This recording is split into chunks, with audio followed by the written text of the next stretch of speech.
Okay, here we go. Today's lecture is on the English Southern colonies in the 17th century. A quick overview of what we're going to be covering will look something like this eventually.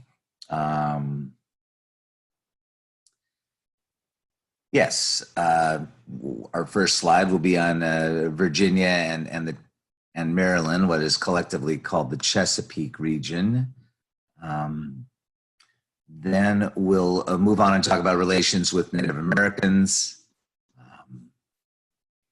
And eventually, isn't always, there you go. There's an interesting shot. Talk about some of the political and economic arrangements of the time period. Try to give you a sense of the geography of settlement and of Bacon's Rebellion. Talk for a quick moment about South Carolina, and then we will end with our questions about the two primary labor systems. That would be indentured servitude and chattel slavery, and why things evolved the way they did on that front. Okay, so we will start with the earliest English settlements, which, as you read in your text, their first attempt to settle in North America, the English, was in Roanoke off the coast of North Carolina. That settlement failed. The settlers disappeared, and I think the English learned from that they needed a good deal of financial backing and support for the colonies in that part of the New World if they were going to survive. The region became known as Virginia, and a stock company, a joint stock company. They sold shares of stock in the London company that was designed to finance the settlement of the colony of Virginia, named after Queen Elizabeth, the Virgin Queen. Their first settlement was at Jamestown, near the mouth of the James River. They sailed up the opening of Chesapeake Bay and up the nearest river, the James River, settled here on an island, basically as a defensive precaution against the Native Americans, who were not completely accommodating and friendly to the English as they arrived. The problem with their settlement location was a lot of the coastal plain here is swampy, and the water there is less than healthy. And so what happened in Jamestown between 1607 and 1624 was roughly 8,000 settlers were sent by the London company to Virginia, and only about 1,300 of them were left alive at the end of that first 17-year period of settlement. The dominant theme of the settlement of Virginia was that they died. The English settlers just plain died. Now, in the first shipload of settlers, the mistake was made. It was soon corrected, but the death rates for those first couple of groups of settlers that came were phenomenally high. Part of it was they sent over English gentlemen who were looking forward to coming to the New World and experiencing more or less what Cortez and his conquistadors had been able to do in Mexico, and that was to enslave the Indians and have them find all the gold and silver that was in abundance on the coast of Virginia. The problem was there was no gold or silver, and the Indians didn't want to cooperate anyway. So a military officer, John Smith, one of the few colonists in that first boatload, tried to control the colonists to actually have them begin to work, to produce crops, to try to grow corn as the local Powhatan Indians had tried to teach them to do eventually. But getting this first boatload of people to actually work was a little bit of a challenge. Supposedly, Smith laid down the law that he that doth not work, neither shall he eat. And what he was expecting out of this first boatload of workers was 4 hours a day to avoid starvation. And he had a hard time getting that. So the early settlement is just plain terrible. 1609 was the worst. 0809 was the worst winter, the starving time. Basically, they all got on their boat at the end of that year and started to sail out of the James River in spring. And they got right here, and they actually were met by the relief ship that came from England in that spring and brought them all back to Jamestown with their new supplies, and then they all died. The key concept here being is that they died. Tobacco kind of saved the colony. John Rolfe and some other colonists discovered that if you planted a West Indian strain of tobacco seed in Virginia soil, you get a tobacco plant whose leaves make a tolerably wonderful smoke for people that like that sort of thing. So starting in about 1614, 1615, Jamestown finally found a crop, tobacco, that could make money for them, and they began to produce it prodigiously.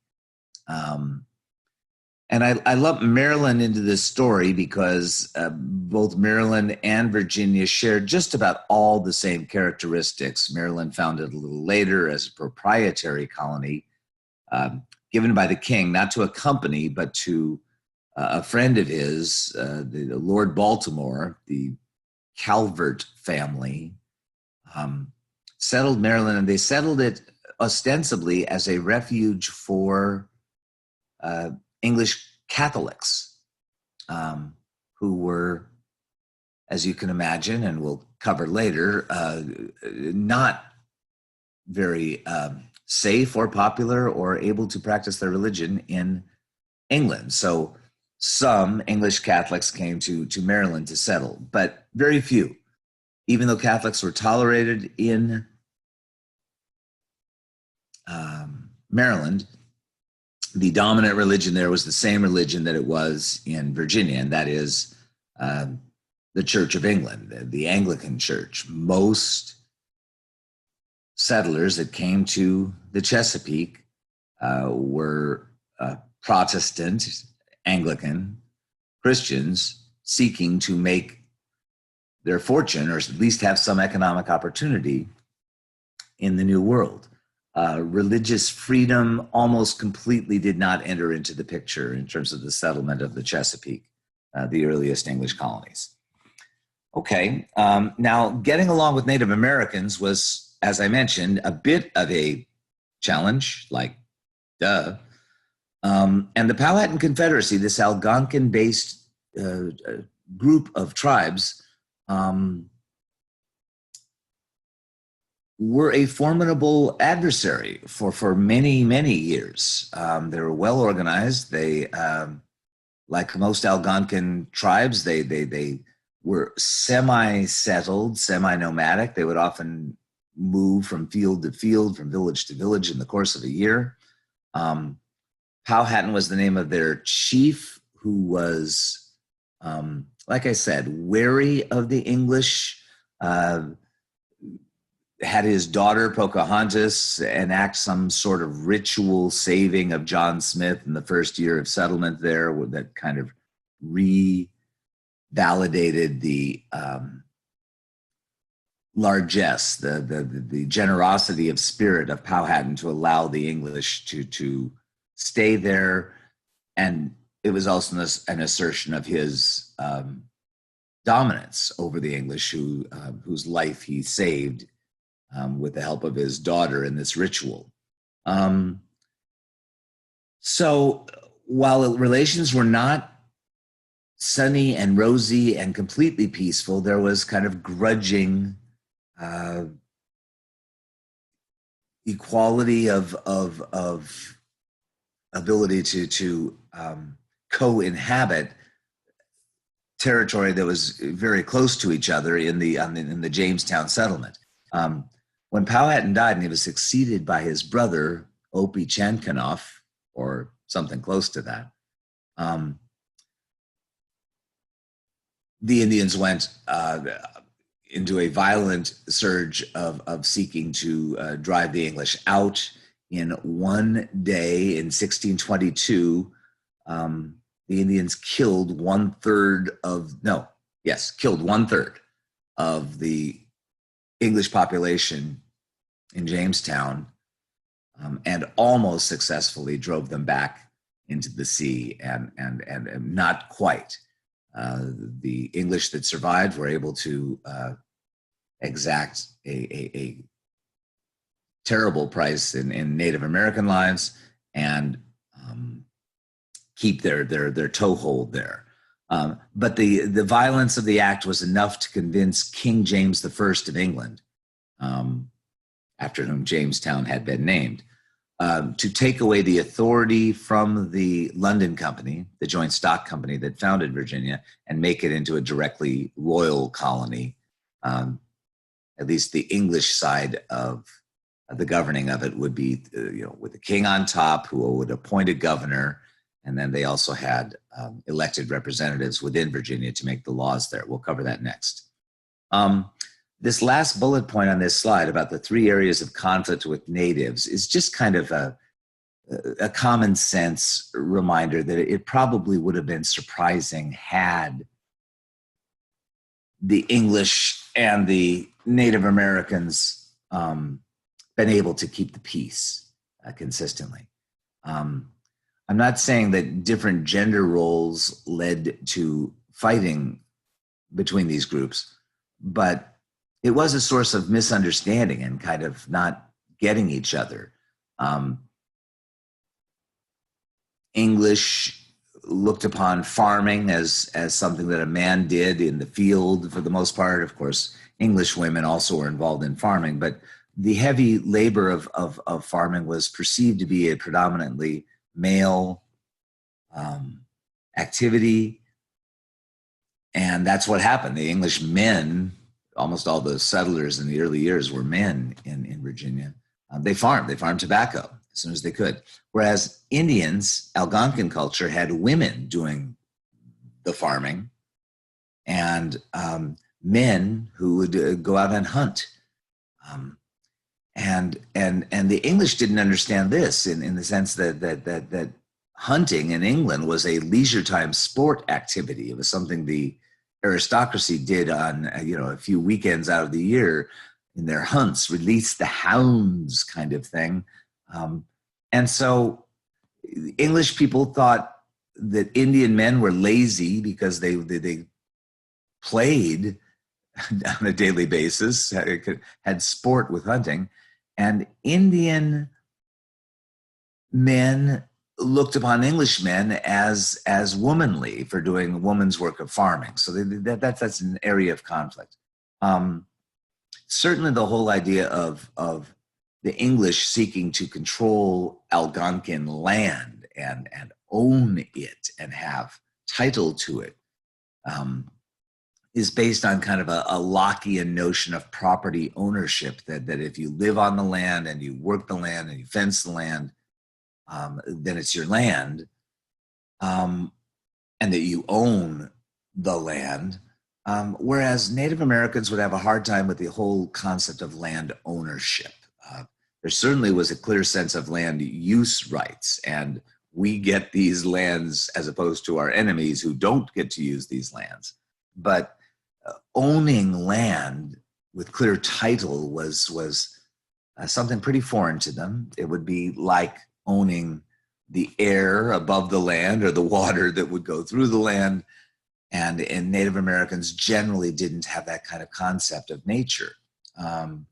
Whereas the English would be perfectly fine with owning the land and owning the air above the land and the water that goes through. And they did feel that those commodities could be expressed in deeds and ownership of property.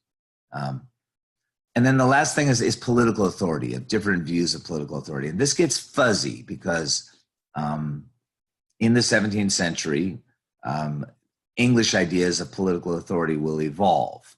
The English have a king who is dynastic, that is, of the family that was king before, usually primogeniture, where the eldest son succeeds to the throne, or at least that's the theory. And that executive political power was permanent. It was lifelong. It was male generally. It was not based on any sort of consent of the people. It's kind of a divine status of kingship. Whereas Algonquin political authority, the chief of the tribe, was always consensual. As long as the tribe or the tribes have confidence in the leader, he's chief. But it's not passed down to his son, although sons of chiefs would have an advantage in becoming chief. But it's not permanent. It's not dynastic. It is controlled by the kind of consent of the tribe itself.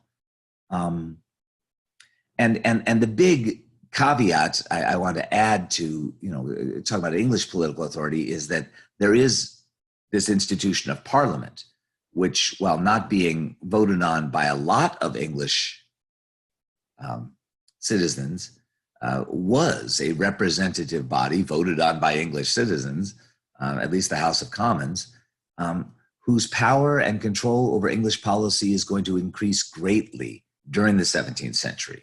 And will assert itself as more powerful than the king as the century goes on, by cutting off one English king's head and removing another one in the 17th century. So that we don't want to overstate how powerful the English king is. He has to work with Parliament. But in the early 17th century in Virginia, the king is probably the dominant policy maker in the English political system. And that will be evolving as we go along. This is an English depiction of the attack in 1622 by Opichenkin on the English. And you can see all the cliches of Native American savagery kind of come through. To kind of continue with that political idea that I was just expressing, I guess I just covered this English struggle between the king and Parliament in the 17th century. Again, eventually landing at a place where Parliament is clearly more powerful than the monarchy by the end of the 17th century. But notions of representative government were brought by the English settlers to the colonies. And in Virginia, they founded the House of Burgesses in 1619, the first elected representative body in what's going to be the United States. And the House of Burgesses made laws that affected the settlers of Virginia much more directly than anything that came from London in terms of legal restrictions and controls over the behavior of the colonists. The big point of all this is that every one of the 13 English colonies in North America has something like the House of Burgesses, a colonial assembly, one of which is a lower house that's elected by the voters of that colony. And different colonies have different levels of property ownership that may or may not be required to vote, or church membership in the case of Massachusetts, but all of them have on the ground in the colony representative body that made the laws that shaped the lives of the people of the colonies. So to a huge extent, the colonists got used to ruling themselves in the colonial period. This was the House of Burgesses passed, water rights laws and fencing laws and the kinds of on the ground sorts of decisions that needed to be made to shape the way the colony worked. And colonists got used to that, to knowing who the representative in the House of Burgesses was, and having that kind of control. I mentioned fence laws. I mean, it's always interesting. Different colonies have different rules as to if you're planting crops, tobacco, and also raising hogs, cattle. Do you fence in your crops or do you fence in your animals? If you fence in your crops, then you can allow the hogs to be fed in the forests and the woods, and sometimes get pretty far away and maybe into another person's farm and crops. So the duty was to fence in your crops. But if you fence in the animals, then the crops are open for a different kind of control. So it's just kind of an interesting example of really important laws were shaped at the local level. The king appointed a governor to each colony. Most governors served 3 or 5 year terms by appointment. Most of them stayed in England, where they liked to live, and just kind of let the colonial assembly do what they wanted to do. And they were all paid by the lower house by the colonial government, by the House of Burgesses in the case of Virginia. So if the governor wanted to get his salary, he had to be on at least decent terms with the legislature. And so generally, governors let the legislatures do whatever the heck they wanted to do. That was a sure way to get paid. Okay. So that's kind of the political framework that we wanted to get covered here. Tobacco is a plant that requires a huge amount of labor. One healthy healthy adult worker, usually male, could harvest and produce about an acre of tobacco per year. It's incredibly labor intensive. It's also incredibly soil depleting. If you just plant tobacco in a field after 5 or 10 years, yields will go down a lot. So you wanted to keep finding new land, and the book talked about how they would, fell trees and just move on to more land rather than replenishing the soil. But even still, this gives us a sense of how extensive settlement was by 1675. And I believe that map above had showed a settlement by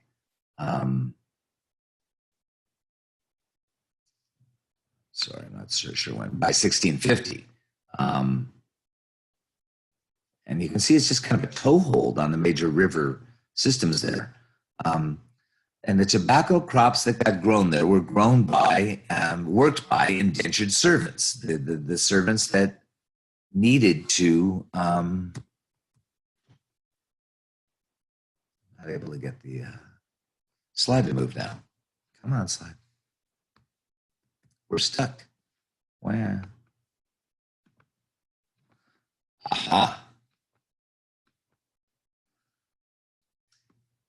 The system of indentured servitude is what dominates the labor system of the Chesapeake for the first 60, 70 years of settlement. These are poor English workers looking for economic opportunity.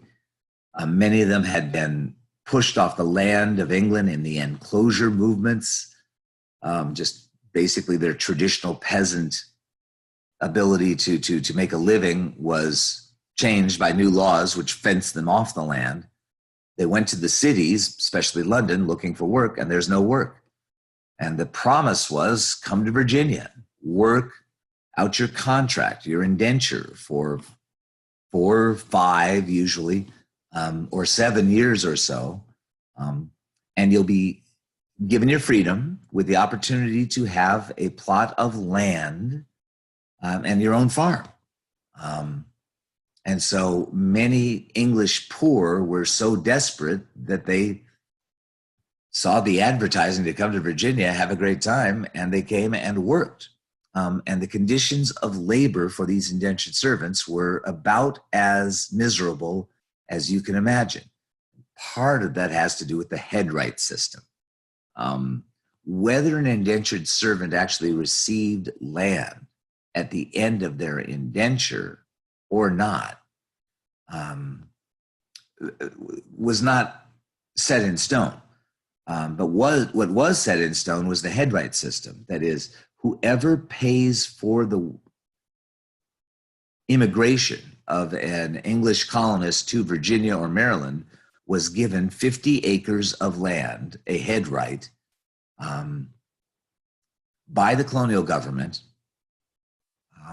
as an incentive for coming over. Well, the people that paid for the indentured servants to come over were the landowners that were there early, that had land on the major rivers of the coastal plain.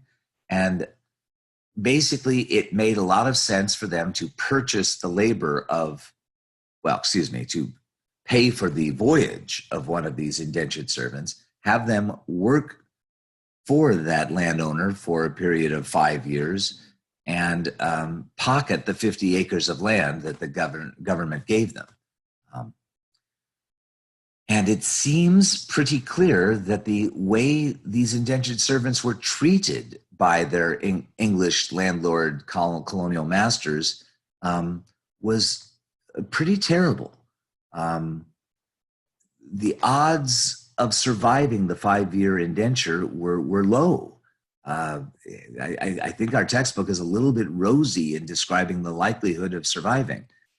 These indentured servants, as did most Virginians from England, they died. They died during the period of their indenture. It was cheaper for a landlord to get an indentured servant, work them for 2, 3, 4 years to death, and get another indentured servant. And that's what happened in the first 50, 60 years of settlement of the Chesapeake in the 17th century.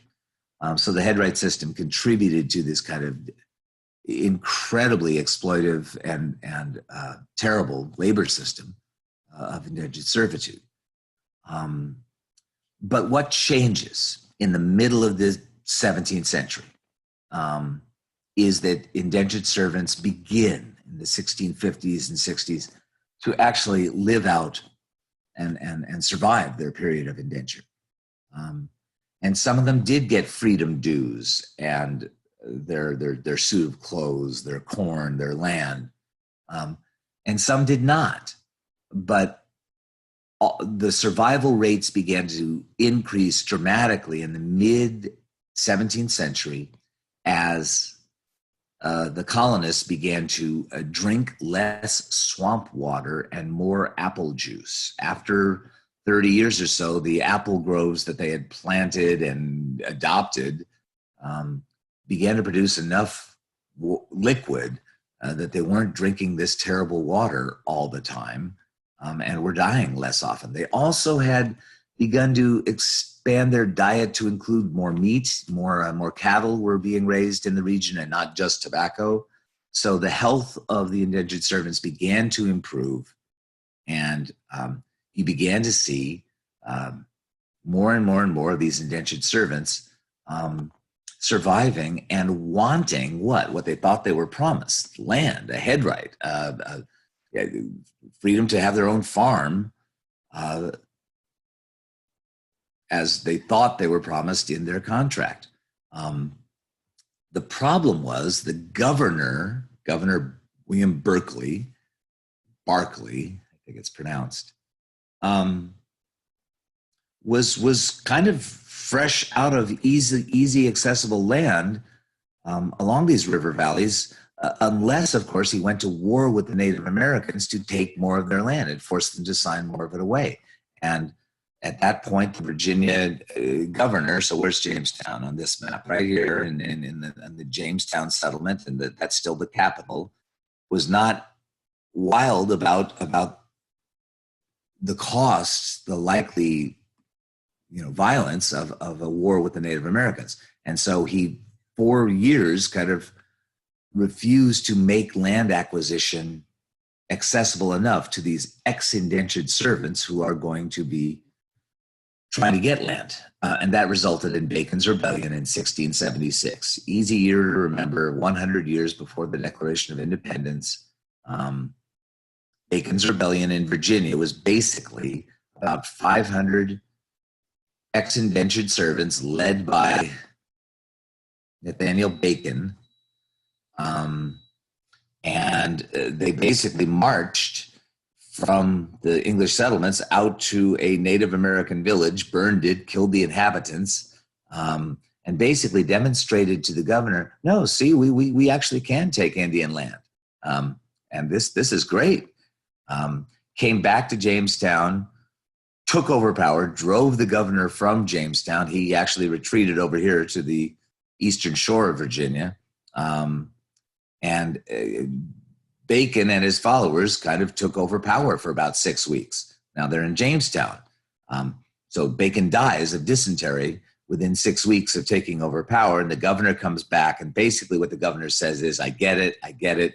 You want more land, we'll do that. We will find a way to remove the Indians there and distribute land more aggressively to the English settlers. And that's basically what happened.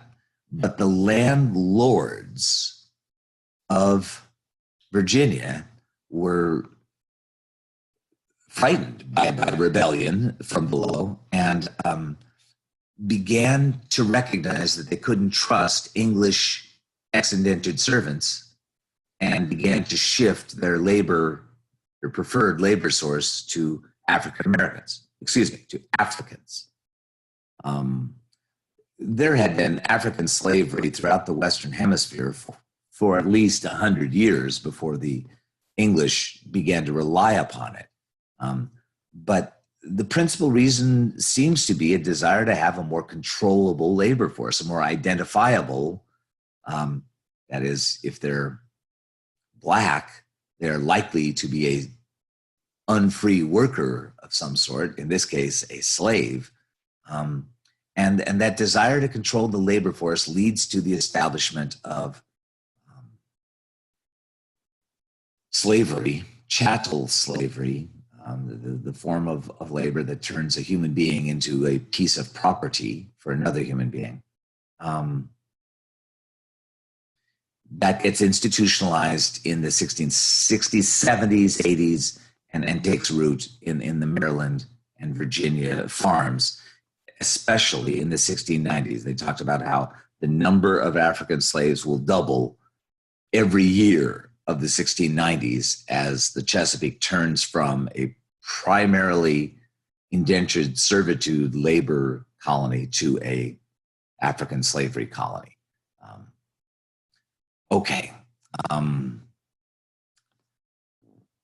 Slavery was kind of in the DNA of South Carolina. So South Carolina is founded 60, 70 years after Virginia. And it is a colony of a colony. That is, especially Barbados, a British island here, Sugar Island here.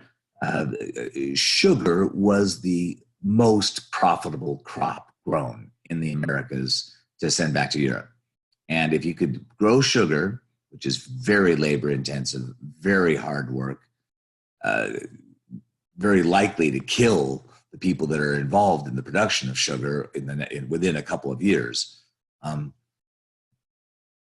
Barbadian planters, the English planters, were making so much profit off of having every plot of dirt in Barbados dedicated to sugar production, that they got a charter from the king to allow them to found a colony here, Carolina, North and then South Carolina eventually, as a place to produce food to feed the workers who were producing sugar in the West Indies. So right from the beginning, the production of food in South Carolina was principally the result of African laborers being moved to South Carolina to produce especially rice, a crop that they were familiar with growing in West Africa, that was a function of the same kind of geography in South Carolina that you had in West Africa. And rice itself becomes the principal export of South Carolina to Barbados to feed the slaves, to make the sugar, to sweeten the palate of the European diners who would pay a lot of money for that. So South Carolina is distinctive as the only colony that's majority African American, Africans, a majority slave. Virginia will be something like 40% of the colony through most of the colonial period, but South Carolina as a colony and as a state will be the only majority slave colony. Okay, so that's the establishment of the southern states, colonies in the 17th century.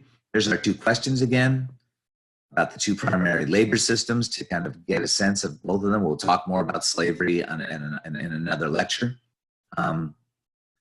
And want you to think about why the shift and what that labor emphasis on the rationale for slavery might mean for American history going forward. Okay, that's it. Thank you very much.